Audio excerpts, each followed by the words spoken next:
JT Smith for the TFON Podcast here for Season 5, Episode 5. We have a special guest. Homecoming weekend is this weekend for the Cincinnati Bearcats. And we touch base with Hod Rabino of ASUDevils.com. And Hod, how you doing today? I'm doing great, JT. Thanks for having me on. No problem, man. I appreciate you coming on. I know I asked some questions for you earlier this week, and thanks for returning the favor, man. Absolutely. Cool, man. So, Arizona State, just like the Bearcats, are a team that has taken the Big 12 by storm this year. You guys are 5-1, just off a big win last week. You have one of the best running backs in college football. You guys are traveling 3 time zones, this week, playing a noon game. My first question to you is, how do you think, you guys coming from the West Coast, coming all the way to the East Coast, aka Midwest, playing at noon, how do you think that will affect you guys? I think this might be the first time you guys have had that situation this year. Yeah, that is correct. Well, all the road visits aside from Cincinnati are to the central time zone, and flights that are shorter by an hour and a half in comparison. Kenny Dillingham, the head coach, said that he's moving everything 1 hour back. So all the practices this week are starting an hour later. The players are getting to the facility. 1 hour earlier. The players are getting to the facility 1 hour earlier as well. And unlike other road trips, they're actually going to leave for Cincinnati on Thursday instead of 24 hours before the game. So they really want to get their body clocks as accustomed as possible. I'm not here to tell you that it's not a challenge, but I think that ASU right now is really doing everything they can to really adjust to that. I think ASU is also a team that really needs to prove they can play better on the road, because their 2 games so far away from Tempe, at Texas State and at Texas Tech, were definitely not great performances. I would say maybe even the worst performances that the Sun Devils had so far in this 2024 season. So I think the burden of proof is on them that they can play on the road just as well as they play at home, where they're undefeated so far. And you guys have one of the best, running backs in the game, Cam Scatterboo. I mean, this guy's killing it. I mean, I think I checked his stats today. I think he's over 700 yards, 8 touchdowns. He's a threat. Besides Cam, who is a guy on the offensive side that the Bearcats need to kind of keep their eye on? Because everybody knows Cam is the focal point, but who is another guy they need to kind of keep their eye on if they're going to be successful on Saturday? Well, I mentioned 2 players. First of all is a player that Cincinnati Bearcat fans know very well, Shimon Mateer, the tight end, who, as you know, had a brief stop in Colorado before he came over to ASU. To have somebody like that as a post-spring addition has been absolutely a blessing to a group of players for ASU that really needed as much depth as possible. It doesn't have gaudy stats in terms of receptions, but I think that by and large, every time he's called upon, he does make a play in the passing game. And more importantly, him and the rest of the tight ends obviously have been blocking very, very well for Cam Scatterboo and the rest of the running backs. So I think he's one player. Obviously, it's going to be a homecoming for him, so to speak. So he probably wants a lot to prove on Saturday. So I'm sure he's going to be pumped up for that contest. I would also say that wide receiver Jordan Tyson, who has scored 3 receiving touchdowns in the last 2 weeks. He's somebody that was definitely the star of that wide receiver group, both in spring practice and fall camp. He did suffer a minor injury in fall camp that kind of slowed him down, and maybe that kind of bled over to the first few weeks of the season, because I thought he had a much slower start than anybody expected him to have. But I think in the last 2 weeks, he's really found his groove. And when you look at the aerial attack for the Sun Devils, that is one player that you definitely want to keep in mind. Jordan Tyson, ironically, also a transfer from Colorado. So I think maybe some of the shenanigans that are going over there in Boulder are really helping Arizona State, and probably some other teams too, for that matter. For sure. So everybody knows Cam is the focal point. What makes him so good when teams know he's going to get the ball 20, 25 times, maybe even more a game? You guys are still able to run the ball as effective as you have been able to all year. Yeah, I think first of all, you look at him and he does have that bowling ball running style, that old school the type of a ball carrier. Just refuses to go down in the first tackle. Is always going to lower his head into the chest of the defender. So he's really somebody that's absolutely relentless. Maybe folks don't know his background that much, but he played his first couple of years at Sacramento State, an FCS program. He was one of the best running backs and at that level. And I think just like a lot of players from the FCS ranks, they go into the transfer portal and they want to prove that they can also do it on a much bigger stage at a power conference. And ironically, Cam Scadaboo, even though he put up some great numbers at the FCS level, there really weren't too many power conference teams aside from ASU that were after him. So I know to say somebody has a chip on their shoulder is probably one of the most oldest adages in football, if not in all sports. But I think it really just applies because someone like Cam Scadaboo, when you come from a much lower level than just maybe a G5 player, and you're able to play very well at the highest level of college football, I think that's something that it definitely shows his determination and his character.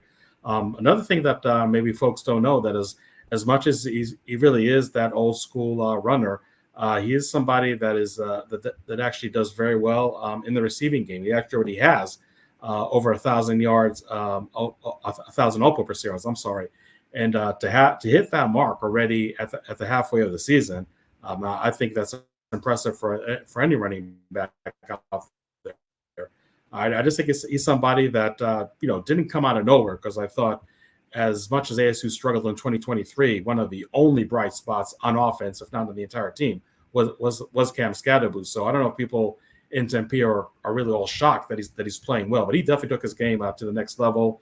Really was able to reshape his body. He's much faster than he was last year. So he's really a complete back. But I would say, just really more than anything, just somebody that has an absolute phenomenal work ethic. And again, when you come from a humble background like him, it's something that you probably expect. No, for sure. I remember Cam, watching him last year, even though you guys were struggling. We've similar backgrounds, teams, 3-9. I want to say you guys were 3-9 as well. Remember watching them last year, I was like, this kid is a baller. And when people were saying that you guys were going to, I think you guys were picked 16th, right? That is correct. Yeah, for sure. I remember seeing that, and I was just like, man, I knew they had, some decent transfers, but like the Cam Scadaboo kid, I was like, he's very good. I know, like, sometimes you can kind of discount players because they're playing on a team that's not getting as much love as, a team that's in the top 25 or kind of hovering around there, or even, a team that's going to go to the playoffs. Of course, ASU UC is the same. We weren't, definitely in that discussion, but you can see if you actually pay attention, you can kind of see this season on a rise for Cam, and it's pretty dope to kind of see it come to fruition. I just hopefully he doesn't have this crazy game on Saturday as he's been having. Hopefully that time zone kind of affects him a little bit. Maybe it takes him to the second half to get going, because he's averaging 170 yards a game or something like that, 150. Yeah, he is, and I know Cincinnati, which is and I remember you and I talked earlier this week. I mean, it's really like Dr. Jekyll and Mr. Hyde as far as the defensive stats. On the one hand, yes, extremely stingy, giving up 20 points on average, which is a phenomenal average for any defense at any level. On the other hand, when you look at yards per game, it's 415. Yes. And rushing defense, if I'm not mistaken, it's the third worst in the Big 12. So I'm really curious to see that matchup, because obviously when you put up those really conflicting numbers, if you're a Cincinnati defense, that obviously means you do very well in the red zone. But on the other hand, the Bearcats don't really defend the run all that well. And, usually in the red zone, I think a lot of teams, and I think ASU is one of them, you don't get really too cute. You really just try to run the ball as much as you can. And, it's overstating the obvious that obviously the ground attack for ASU really is their bread and butter. So that's going to be just a really great matchup, to see if Cam Scadaboo can exploit the run defense for Cincinnati like other teams have been doing. But more importantly, can he do it in the red zone? Because obviously Cincinnati is very successful over there, because again, if you give up 415 yards a game, but only 20 points a game on the same token, you're probably doing something right when it gets closer to the goal line. For sure. So your passing game, how do you feel, your quarterback is doing this year? We talked about this on our side from, Emory Jones to Brendan Sorsby. I feel like it's like night and day. That's no slight to Emory Jones. But I just feel like Sorsby's game is just a lot more complete to this offense. And, you kind of see it where people are kind of taking away the run. That's kind of like been their main thing. Try to control the run and then allow them to pass, and then it's kind of backfiring. How do you feel like your passing game, if the Bearcats are able to control Cam? I don't know. I don't think you can stop him. Like he's just that too good of a player. But I feel like they can control him where he's not getting his average numbers. How do you feel like the passing game will do with your quarterback? Yeah, and in a game like Texas State, which I mentioned before, that caught Cam Skadden and rest of the Sun Devils on only 5 days rest, and maybe it was just a given that Cam Skadden and the running game were really going to slow down. They rushed for over 300 yards just 5 days earlier against Mississippi State. You just figured that going on the road on a 5-day turnaround, it was probably going to be a slow day in the office for the running game, and sure enough, that's exactly what happened. But I think that's when the passing game was really able to come to life. Now, look, when you look at the stats for the first half of the season, the passing game for the Sun Devils, I believe, is 13th in the Big 12. So there's definitely a lot of room for improvement. Yeah. And I know that head coach Kenny Dillingham earlier in the season was very honest and said, look, we basically have such a dominating running game that sometimes we just rein in the passing game and just have the aspect of our offense that works well go to that well time and time again, and by default that can really hurt the passing game. And I think against Mississippi State, that was really the glass half empty, even though it was a win. But the passing game was really anemic by default because there was so much over reliance on Cam Skadden and the ground attack.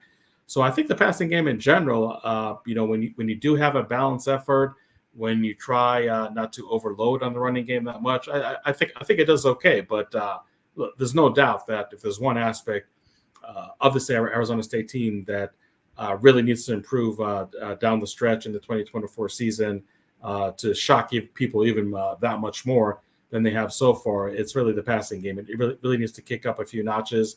Again, when you look at a stingy defense like Cincinnati, I don't know if really that's the week that you're really going to get things going. And again, maybe it's too easy, for lack of a better term, to see how much Cincinnati struggles stopping the run, and maybe by default just really not passing the ball that much on Saturday. So I'm really curious to see what kind of approach the ASU offensive coordinator, the ASU staff is going to take. But the passing game for ASU, in a nutshell, has been just okay. Hasn't been awful, and maybe the stats are just unflat. As much as they're unflattering, they might be just a little too harsh when it's all said and done. But it's definitely an aspect for the Sun Devils that has to get better, not only on Saturday but for the rest of the season. That's fair. That's what I want to. That's like the matchup I want to see. I want to see if the Bearcats are going to just kind of show more in the box because how dominant Cam has been, and see if they're going to say, hey, beat me with your arm. And if you beat me with your arm, then, we shake your hand. So that's kind of what I want to see on Saturday. I didn't ask that question today because we just got long-winded. I asked a question about something else, but that's something I kind of really want to see if that's going to play out in this game. And then we're going to switch sides to the defensive side of the ball. You guys have been very opportunistic defense, seem to be very aggressive. I watched the Texas State game. You guys are flying around. The Bearcats have a very good offensive line. We talked about that, yesterday as well. But how do you feel like the how I feel like, the Sun Devils are going to attack, especially on the Bearcats, even though the run, their stats aren't as good as they were last year. They're normally very run first. I think just Sorsby has more. He's more comfortable. He makes more throws. So it's a little bit more 50-50 this year, I think. But how do you feel like you guys are going to attack Swordsby and kind of control that running game? Yeah, you and I talked earlier in the week, I said that Cincinnati is really an anomaly when it comes to their offense because Big 12, there's so much talk about one great running back after another, after another, after another. It's almost like the passing game as a whole for the conference is an afterthought. And obviously ASU coming from the Pac-12, that's like total opposite because what everybody talks about over there is a passing game and not a whole lot about the running game. And Cincinnati, here they are with Sorensby, which I'm sure has been a godsend for that offense because that passing game is really clicking on all cylinders. He averages 287 yards, has 13 touchdowns, only 3 interceptions. I think that ASU might really be careful loading the box themselves because I think Sorensby is definitely quarterback with the caliber of wide receivers that he has that can really punish you if there's going to be a lot of one-on-one matchups. So I think that ASU defense may try to dare Cincinnati to run the ball as long as they don't give up any big plays in the passing game. And Sorsby, you know better than me, JT, is definitely capable of punishing you and punishing hard with some down the field passes in any given game. So I think that that's something ASU does really want to avoid. With all honesty, if I'm looking at the weak link of this ASU defense, I'll probably say it would be the cornerbacks. You just don't have that much experience, that much depth there compared to other positions on the team. Now, I think that ASU's pass rush is definitely one of the stronger points. And as you said, it is a very, very opportunistic defense. Just last week against Utah, it had 3 interceptions, 2 of them by linebacker Caleb McCullough, somebody who's this year reserve.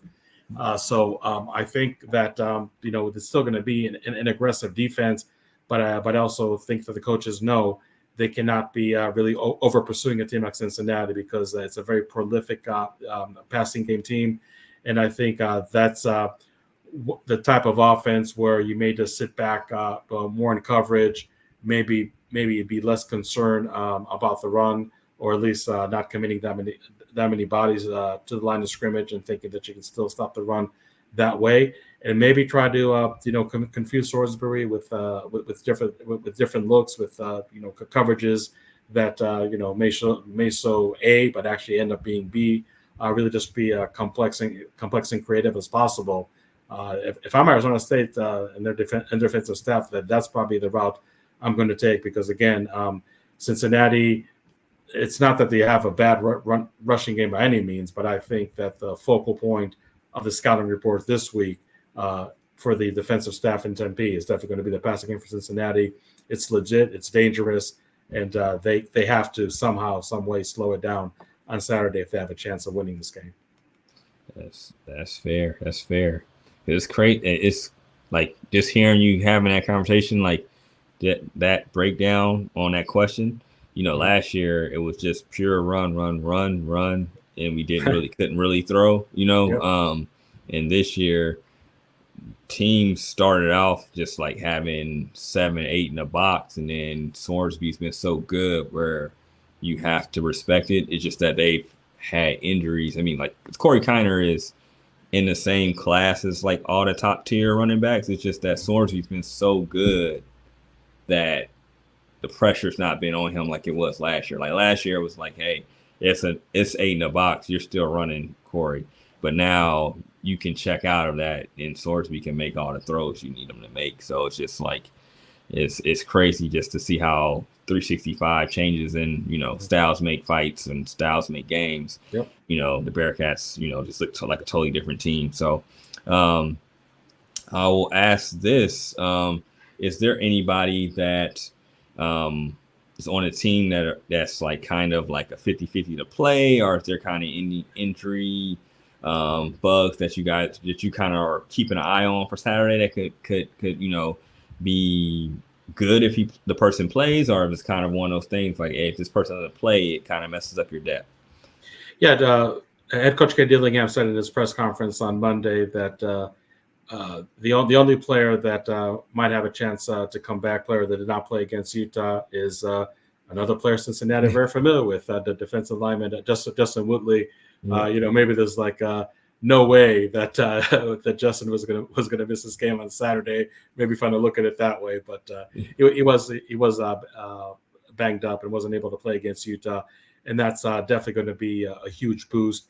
I know I'm not really offering any new information here about Watley, but a very diverse defensive lineman, can play inside, can play outside. And again, when you are trying to really apply as much pass rush, as much pressure on a very good offensive line for Cincinnati, a very potent aerial attack for the Bearcats, to get somebody like Watley, back in the fold, that's going to be huge. But that's really the only player that did not play against Utah that is expected to play this week against Cincinnati. And again, ironic that he's another transfer from the Bearcats, which probably had this game circled for a long time.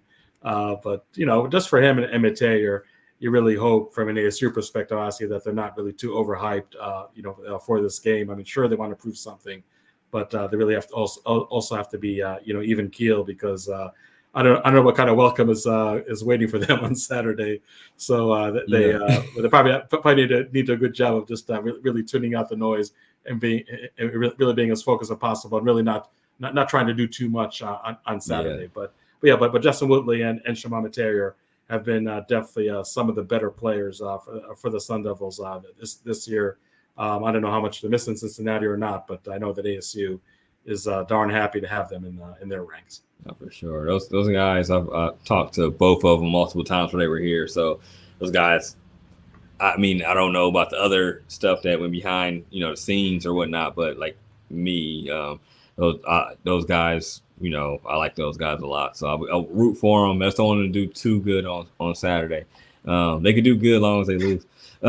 Saturday, yeah. Just because who knows where you rank. But cool, man. I'll won't keep you too much longer. My last question is, just like you did, I'm going to ask you to make a prediction for Saturday.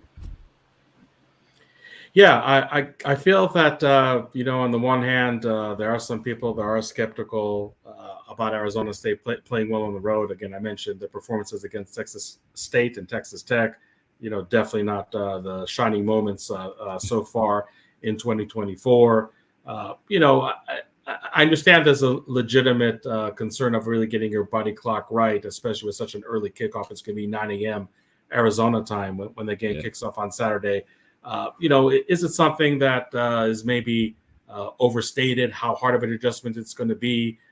Is it really easy to say that everything ASU is trying to do to prepare for that with the earlier practices and leaving for Cincinnati on Thursday, is that not going to matter a lot? I mean, it's really, really hard to say about that. But I think that this team, when they were 3-0 and they had, as I mentioned, that quick 5-day turnaround to play at Texas State, they did not play well. Sure, they won the game, but I think Kenny Dillingham definitely lamented the fact that this team showed that they cannot handle success, because even though they won at Texas State, they were coming just a little too full of themselves for that road game. Mm-hmm. And I don't think you should come even full of yourselves for a home game, but definitely not when you're getting out of your comfort zone and traveling on the road. So I think that's something that's really been squarely on the mind of the Sun Devils, is to show they can handle success. I mean, obviously this town is buzzing after beating number 16 Utah last Friday, and again, they need to prove to themselves and to everybody else that they can play well on the road. It's definitely going to be a very, very tough game, but I just feel that Cincinnati's like Achilles heel on defense is stopping the run.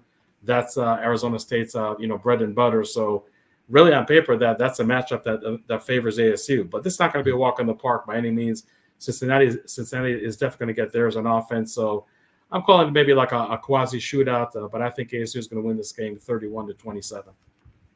That's fair. Because I that's my biggest concern. It's just I know Arizona State is not going to shy away from running the ball. I just want to see how Bearcats answer the bell against that. I would actually be happy if they can force them to pass more, so we'll see how this goes. We talked about this for sure. So I know if we're going back and forth on that, but I appreciate your time, Hod. I just want to let all the Bearcat Nation people know where they can find you on social media, where they can find your work. If they want to spam you, if they want to be mad at your takes, whatever, just let them know where you can find your work. Yeah, absolutely. Yeah. So we're the Rivals affiliate for Arizona State, devilsdigest.com or asudevils.com. That's the URL. And on Twitter, you can find us at Devils Digest. I am going to be there personally in Cincinnati on Saturday. I've only landed at the airport and went straight to Dayton when Arizona State basketball played there in back-to-back years. So this is going to be the first true time of being in Cincinnati, not just at the airport, which is in northern Kentucky, as folks know. But looking forward to Cincinnati. I heard it's a real nice city, kind of quaint. Get that Midwest feel. I think kickoff temperature is going to be 64 degrees for us in the desert. That's definitely a welcome sight. So it'd be nice to go on a road trip and not worry about not packing shorts and short sleeve shirts for a change. No, for sure. I'll give you one tip before we get off the pod. Yeah, it's homecoming weekend, so I know the SID is. You can go to the regular parking lot. Are you doing like a rental, or are you doing like I'm doing a rental car? Yeah. Okay, so try to get there early as you can. Sure. The parking, it's only going to be one slot you can park, and you got to go off MLK. But text me or anything if you got any questions. Yeah. Because homecoming it's a little bit different than just the normal days for us. Normally, it's not that big of a deal, but homecomings, I literally asked that question about where can we get in a little bit easier, and they gave me a breakdown. So just reach out to me if you got any questions, because it's a monster. It's a monster. No, thanks. I appreciate that. And again, I also appreciate the early kickoff. I mean, when you have late kickoffs at home, even it's not fun, and on the road, it's definitely not fun. So I definitely appreciate the TV partners making this an early kickoff. Again, I know, not too bad. Yeah. Again, you talk about the body clock for the Sun Devil players. 9 a.m. their time. You got to get the body clock together, man. That's what's going to happen, man. Trust me, man. The body clock for the media is not important at all compared to the players. That's okay. That is true. I'll drink an extra cup of coffee. They need a little more than that to play well. That's true, man. Well, cool, man. I'll look forward to meeting you. At the game as well, man. So, all right, people that listen to the podcast, I'm JT Smith. I'm signing out. Have a good one. Thanks, JT. No problem.